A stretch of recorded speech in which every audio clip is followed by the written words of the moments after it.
Hey what's up guys እንኳን ወደ PPT አካዳሚ የዩቲዩብ ቻናል በሰላም መጣችሁ። በዛሬው ቪዲዮ ላይ ግሬድ 9 ኢኮኖሚክስ የሁለተኛውን የመጀመሪያውን ዩኒት ሁለተኛውን ክፍል ይዤላችሁ ቀርቤያለሁ። እስከመጨረሻው አብራችሁኝ እንድትሆኑ ጋብዛለሁ። ያው ቪዲዮውን ከወደዳችሁት ላይክ ማድረግ፣ ለጓደኞቻችሁ ሼር ማድረግ እንዲሁም ቻናላችን ሰብስክራይብ ማድረግ አትርሱ። በዛሬው ቪዲዮ ላይ እንግዲህ በዋነኝነት እነዚህን ሁለት ሰብ ቶፒኮች እናያለን። የመጀመሪያው ብራንችስ ኦፍ ኢኮኖሚክስ እንግዲህ ሞደርን ኢኮኖሚክስን ስናስብ በዋነኝነት ሁለት ሜጀር ብራንቾች አሉት፣ ማይክሮ ኢኮኖሚክስ እና ማክሮ ኢኮኖሚክስ። ስለዚህ እነዚህን የኢኮኖሚክስ ሜጀር ብራንቾች ዲስከስ እናደርጋለን ማለት ነው። ሁለተኛው ሲንስ ኢኮኖሚክስ ኢዝ ሳይንስ፣ ኢኮኖሚክስን እንግዲህ እንደ ሳይንስ ኮንሲደር ስለምናደርገው there are methods of studying economics በዋነኝነት ዲዳክቲቭ እና ኢንዳክቲቭ የሚባሉ ሁለት ሜቶዶች አሉ። እነዚህን እንወያይ ይሆናል ማለት ነው። ከብራንች ኦፍ ኢኮኖሚክስ እንጀምር። እንግዲህ the field and scope of economics is growing rapidly and has come to encompass wide range of themes እንግዲህ በጊዜ ሂደት የኢኮኖሚክስ ፊልድ እና የኢኮኖሚክስ ስኮፕ በጣም እየጨመረ ሰብጀክት ማተሩ እንግዲህ የተለያዩ ኢኮኖሚክስቶች የራሳቸውን ሐሳብ የራሳቸውን ቪው አዳዲስ ነገር እየፈጠሩ በመጡ ቁጥር የኢኮኖሚክስ ሰብጀክት ማተርም ልክ እንደዚሁ እየጨመረ ነው የመጣው። እንግዲህ ከ1760 የአዳም ስሚዝ የመጀመሪያ ኢኮኖሚክስ ዲፊኒሽን በኋላ እስካሁን በጣም ብዙ ማሻሻያዎች ተደርገዋል። ስኮፑ በጣም እየሰፋ መጥቷል እና accordingly is different new branches of economics has emerged over time እንግዲህ በጊዜ ሂደት በጣም ብዙ የኢኮኖሚክስ ብራንቾች ኢመርጅ አድርገዋል። some of these branches are ለምሳሌ developmental economics, the environmental economics, industrial economics, even health economics, and there are mathematical economics። ስለዚህ ከዚህ ዝርዝር ምን ማየት እንችላለን? ኢኮኖሚክስ የማይገባበት የህይወት ክፍል የለም። it is all encompassing subject። ኢኮኖሚክስ አሁን እንደ ሁሉንም እንደሚያጠቃልል እንደ በጣም ትልቅ ዘርፍ ነው። ኢኮኖሚክስ የማይገባበት የህይወት ክፍል የለም። ኢቭን ማትስ እና ሄልዝ ላይ እንኳን ይገባል ኢኮኖሚክስ። ስለዚህ ኢኮኖሚክስ is very very wide. However, the foundation of modern economics rests on two of its major branches. አሁን እንደዚህ ስኮፑ በጣም ሰፊ ቢሆንም ግን የሞደርን ኢኮኖሚክስ ፋውንዴሽን በዋነኝነት ሁለት ፓርቶች ላይ ሬስት የሚያደርግ ነው ወይም ሪሌይ የሚያደርግ ነው፣ ማይክሮ ኢኮኖሚክስ እና ማክሮ ኢኮኖሚክስ። ኢኮኖሚክስ ካልን ወይ የምናስበው ማይክሮ ኢኮኖሚክስ ነው ወይ ማክሮ ኢኮኖሚክስ ነው። እዚህ ጋር የምናያቸውን ሁሉንም ፓርቶች ወደ ማይክሮ እና ወደ ማክሮ መከፋፈል እንችላለን። ስለዚህ the major branch of modern economics are microeconomics and macroeconomics.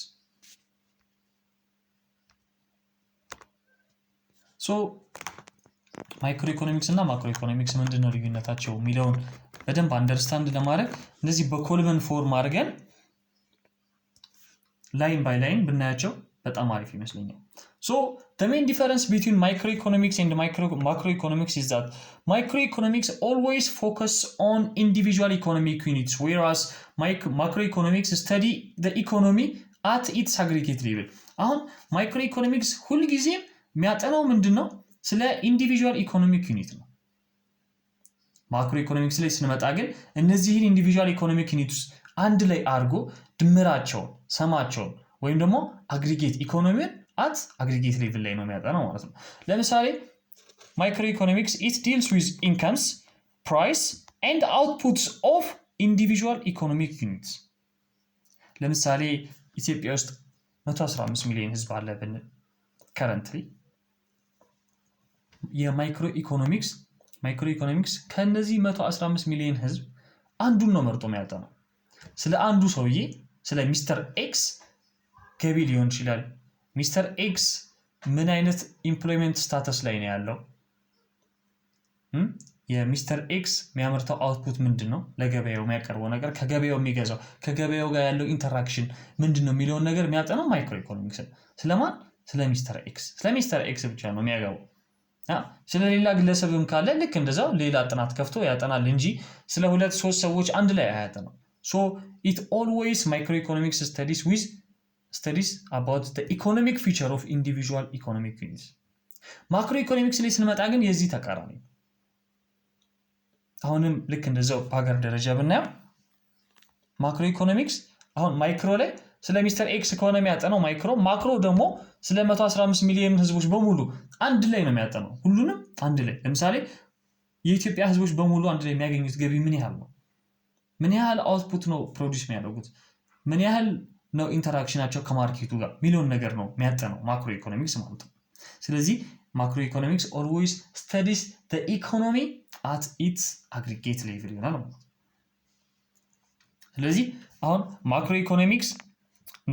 microeconomics ኢንካም ላይ ኮንሰንትሬት ሲያደርግ macroeconomics ደግሞ ዲል የሚያደርገው ምን ላይ ነው ናሽናል ኢንካም ላይ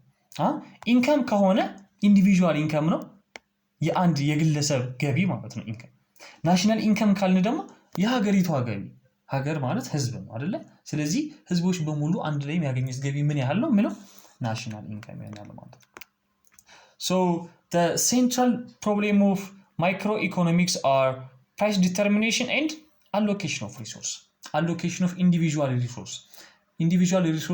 እንዴት ነው ዲስትሪቢዩት ምናረጋው ሚለው ነገር ነው የማይክሮኢኮኖሚክስ ሜጀር ፕሮብሌም ወደ ማክሮኢኮኖሚክስ ስንመጣ ግን the major problem of macroeconomics are level of income and employment level ስለዚህ አሁን employmentን determine ለማድረግ ግዴታ ምን ማለት አለበት aggregate level ላይ መሄድ አለበት aggregate level ላይ መሄድ አለበት ስለዚህ the central problem of microeconomics is price determination and allocation of resource whereas in macroeconomics its central problem are employment level and level of income price determination of level of income ይሆናል ማለት ነው ሌላኛው እንግዲህ ማይክሮኢኮኖሚክስ ጥናቱን ሲያደርግ እንደ ቱል የሚጠቀማቸው እንደ መሳሪያ የሚጠቀማቸው ሁለት ነገሮች አሉ the main tools of microeconomics are the demand and supply of particular commodity or an individual economic unit እንግዲህ ማይክሮኢኮኖሚክስ ጥናቱን ሲያደርግ ለጥናቱ እንደ ግብዓት የሚጠቀመው ምንድነው የአንድ ፓርቲኩላር ኮሞዲቲ ዲማንድ እና ሰፕላይ demand and supply of particular commodity አንድ ሲንግል የሆነ ኢንዲቪጁዋል ኮሞዲቲ ነው እዚህ ጋር የሚመርጠው ማክሮኢኮኖሚክስ ላይ ግን ሲሆን ምንድነው ሜን ቱሉስ ወይም ደግሞ እንደ ዋና መሳሪያ የሚጠቀማቸው ማናቸው አግሪጌት ዲማንድ እና አግሪጌት ሰፕላይ አሁን ዲማንድ እና ሰፕላይ አንድ ላይ ደምሮ ማለት ነው የሁሉም ለምሳሌ አንድ ገበያ ውስጥ ጤፍ ስንዴ ብርቱካን ፓፓዬ በጣም ብዙ ፕሮዳክቶች ይሸጣሉ ብንል አሁን የማይክሮ ኢኮኖሚክስ ወይ ሙዙ ላይ ወይ ፓፓዬው ላይ ወይ ብርቱካኑ ላይ ኮንሰንትሬት አድርጎ ዲማንዱና ሰፕላዩ ምን ያህል ነው ሚሊዮን ነገር ነው የሚጠቀመው ማክሮ ኢኮኖሚክስ ላይ ስንመጣ ግን የነዚህን ሁሉ ማርኬት ውስጥ ያሉት ፕሮዳክቶችን በሙሉ ዲማንዳቸውን ምን ያህል ፍላጎት አለ እንደገና ደግሞ ማርኬቱ ላይ ያለው አቅርቦት ወይም ሰፕላዩ ምን ያህል ነው ሚሊዮን ነገር አንድ ላይ ደምሮ ነው የሚያየው ያኛው ግን the demand and supply of an particular commodity ነው ለማይክሮኢኮኖሚክስ ማለት ነው ስለዚህ ሜን ዲፈረንሳቸው በቃ ማይክሮ ከተባለ ኢንዲቪጁዋል ነው ማክሮ ከተባለ ደግሞ አግሪጌት ወይም ደግሞ the whole ይሆናል ማለት ነው ሌላኛው one of the major importance of microeconomics is that it helps us to solve or to answer the major economic questions በነገራችን ላይ በኢኮኖሚ ውስጥ the major economic question የሚባሉ ሶስት ጥያቄዎች አሉ the first one is what to produce the second one is how to produce and for whom to produce የመጀመሪያው what to produce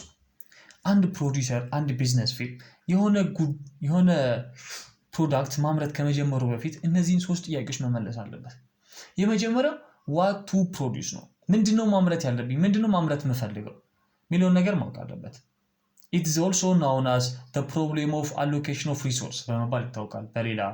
አጠራሩ the problem of allocation of resource or what to produce ስለዚህ ወደ ምርት ከመግባታችን በፊት የምናመርተውን ነገር ማወቅ አለብን ምክንያቱም የምናመርተውን ነገር ስናውቅ ነው ለዛ ለምናመርተው ነገር የሚያስፈልገን ፕሮዳክት ዲተርሚን ማድረግ የምንችለው ሁለተኛው how to produce ነው የምናመርተውን ነገር ደግሞ ካወቅን በኋላ the way of production the problem of determining the way of production ምናመርትበትን መንገድ ደግሞ ማወቅ አለብን so it could be labor extensive or it could be capital extensive በሌበር ነው ወይስ በካፒታል ነው የምናመርተው ፕሮዳክት ለምሳሌ አንድን ፕሮዳክት ማምረቻ በጣም ብዙ አይነት መንገዶች አሉ አይደል አንድ ነገር የምንሰራው አንድ ስፔሲፊክ በሆነ መንገድ ብቻ አይደለም ብዙ አይነት ዌዮች አሉ ስለዚህ የትኛውን ዌይ ነው የምንጠቀመው እኛ ፓዝ ኤ ነው የምንጠቀመው ኦር ፓዝ ቢ ነው የምንጠቀመው የሚለውን ነገር ዲተርማይን ማድረግ አለብን ሶስተኛ for whom to produce ነው እንግዲህ ኢኮኖሚክስ ላይ ሁልጊዜም ፕሮዲዩሰሮች ወይም ቢዝነስ ፊርሞች ጉድስ ኤንድ ሰርቪስ የሚያመርቱት ለመሸጥ ነው አይደል ለማከፋፈል ለመሸጥ ነው ስለዚህ የትኛውን የማህበረሰብ ክፍል ነው ታርጌት ማድረግ የምንፈልገው የሚለውን ነገር ደግሞ ማወቅ አለብን ስለዚህ በዝቅተኛ የኑሮ ደረጃ ላይ ያለውን ነው ወይስ በመካከለኛ ወይስ በጣም ሀብታም ለሆኑት ነው ሶ እነዚህን ሜጀር ኢኮኖሚክ ኩዌስችንስ እነዚህን ሶስት ዋና ኢኮኖሚያዊ ጥያቄዎች ለመመለስ ማንን ነው የምንጠቀመው ማይክሮኢኮኖሚክስ ይሆናል ማለት ነው ማክሮኢኮኖሚክስ ደግሞ it helps us to answer or to solve the central problem of full employment of resources in the economy ኢኮኖሚ ውስጥ ያሉንን ሪሶርሶች በሙሉ እንዴት ነው ኤክስቴንሲቭሊ ልንጠቀማቸው ኤክስፕሎይት ማድረግ የምንችለው የሚለውን ነገር ነው የሚመልስልን ማክሮኢኮኖሚክስ ማለት ነው ሌላኛው ማይክሮኢኮኖሚክስ it deals how equilibrium of a consumer a producer or an industry is attained የአንድ ኢንዲቪጁዋል ኮንሱመር ወይም ደግሞ ፕሮዲዩሰር ኢኩሊብረም እንዴት ነው አቴን የምናደርገው በነገራችን ላይ ስለ ኢኩሊብረም በሚመጡት ዩኒቶች እናያለን እዚህ ጋር ግን እንዴት ይዙልኝ የምፈልገው ማይክሮ ኢኮኖሚክስ የኢንዲቪጁዋል ኮንሱመር ወይም ደግሞ ፕሮዲዩሰር ኢኩሊብረም ላይ ነው ኮንሰንትሬት ማድረግ ማክሮ ኢኮኖሚክስ ከሆነ ደግሞ it deals with the determination of equilibrium income and employment at aggregate level ይሄኛው aggregate level ላይ ያለው ኢኩሊብረም ነው ይሄኛው ደግሞ individual level ላይ ያለው ኢኩሊብረም እንዴት ነው አቴን ማድረግ የምንችለው የሚለውን ነገር ነው የሚነግሩን ማለት ነው እስቲ ምሳሌዎችን እንዲና በደንብ ግልጽ ይሆንላችሁ የመጀመሪያው ፕራይስ ኦፍ ጤፍ እንግዲህ አሁን በኢትዮጵያ ስታንዳርድ ብናይ ለምሳሌ ኢትዮጵያ ውስጥ በጣም ብዙ የሚመረቱ ፕሮዳክቶች አሉ አይደል ከነዛ ፕሮዳክቶች መካከል ጤፍን እንደ አንድ ሲንግል ፕሮዳክት ነው የምናየው ስለዚህ ሲንግል ፕሮዳክት ኢኮኖሚክ ፊቸር ለምሳሌ ስለ ፕራይሱ የሚያጠናው ማን ነው ማይክሮ ኢኮኖሚክስ ለምን since ጤፍ is a part of what since ጤፍ is what an individual economic unit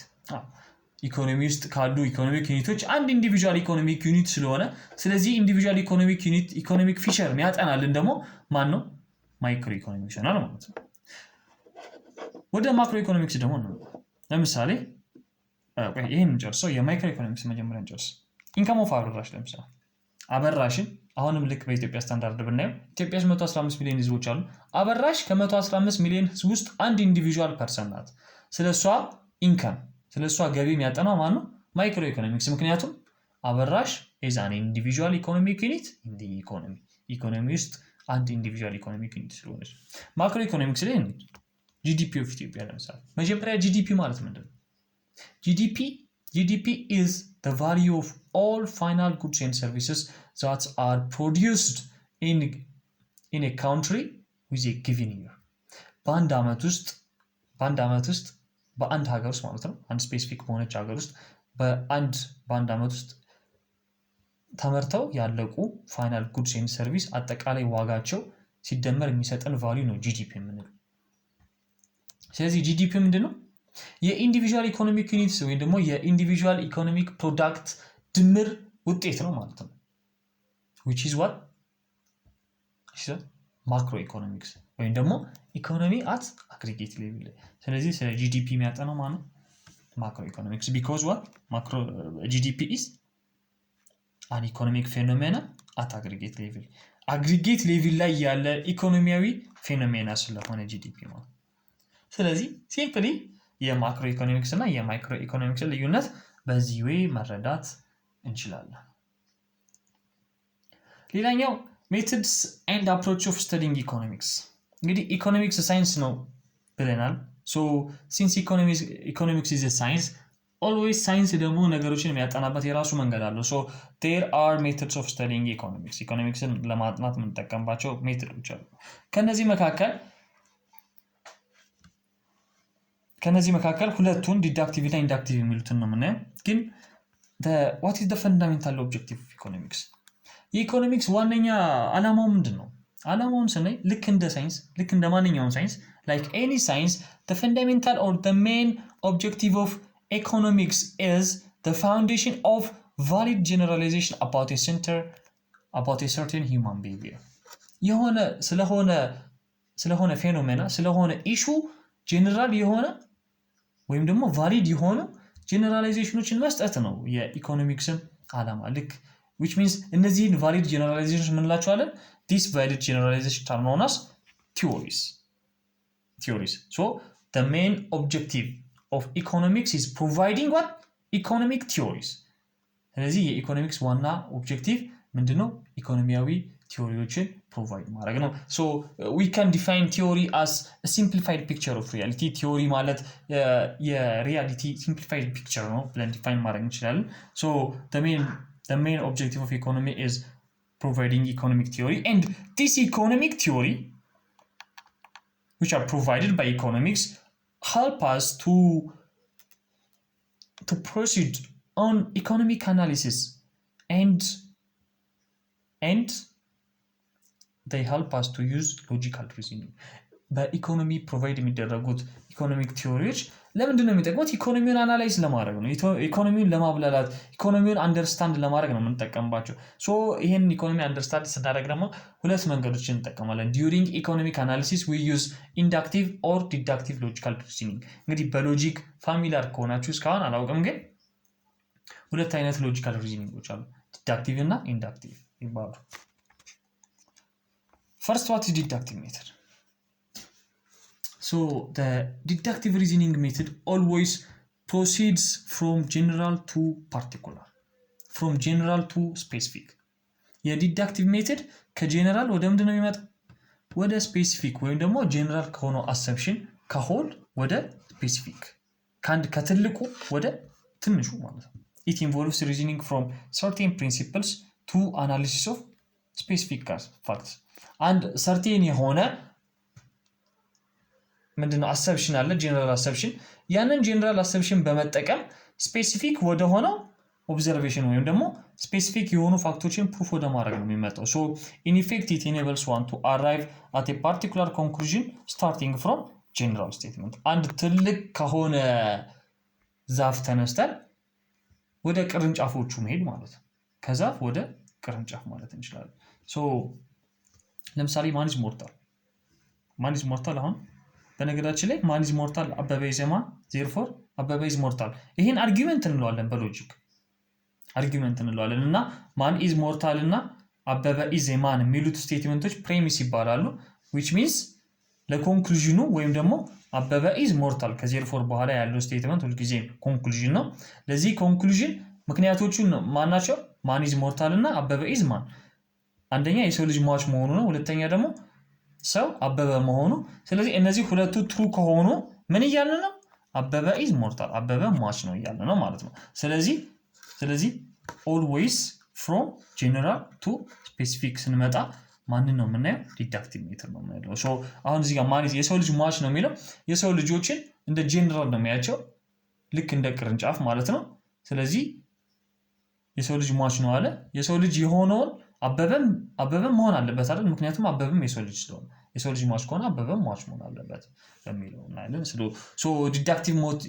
so the deductive method of reasoning always proceeds from what from general to specific another one is inductive method the inductive method it is a process of reasoning from a part to the whole from a particular to whole ይሄ ደግሞ ካንድ ፓርቲኩላር ከሆነ ካንድ ስፔሲፊክ አሰምፕሽን ወደ ሆል ነው የምንመጣው ይሄ ደግሞ ልክ ከቅርንጫፎቹ ልክ ወደ ዛፉ እንደምንመጣው ማለት ነው ለቅርንጫፎቹ አንድ የሆነ ስፔሲፊክ አንድ የሆነ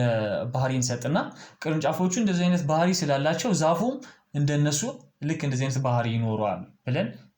ኮንክሉድ እናደርጋለን ማለት ነው ስለዚህ it involves from particular or specific to general or from individual to general ማለት ነው so this inductive method is the exact opposite of deductive method ማለት እንችላለን so in this method economists always approach problems of science from practical angle ሁሉ ጊዜም እንግዲህ ይሄንን የኢንዳክቲቭ ሜተድ የምንጠቀመው in order to reduce the gulf between theory and practice በፕራክቲካል በሆነው ማለት መሬት ላይ ባለው እውነታና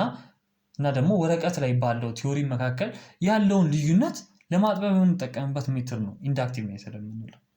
ሌላኛው the inductive method develops economic theories on the basis of observation and experiments ይሄ አሁን ከፓርቲኩላር ወደ ጄነራል ስለሆነ የሚሄደው ልክ እንዳልኳችሁ የቅርንጫፎቹን የሆነ ፕሮፐርቲ ዲስክራይብ አድርገን ከዛ በኋላ ለዛፉ ነው ኮንክሉድ የምናደርገው ስለዚህ እነዛ የምንጠቀማቸው ነገሮች ደግሞ እነዚህ የቅርንጫፎቹን ባህሪ መጀመሪያ ዲተርማይን ለማድረግ ምን እንጠቀማለን? ሳይንቲፊክ ሜተድ እንጠቀማለን። ሶ የሳይንቲፊክ ሜተድ ደግሞ ሁልጊዜ መጀመሪያ ኦብዘርቬሽን ነው፣ ምልከታ። ዊዛውት ኦብዘርቬሽን ምንም አይነት ቲዮሪ ፎርሙሌት ማድረግ አንችልም። ሶ ኢን ዲስ ሜተድ comprehensive data about prevailing economic conditions is collected so በዚህ በኢንዳክቲቭ ሪዝኒንግ ላይ በጣም ጥልቅ የሆነ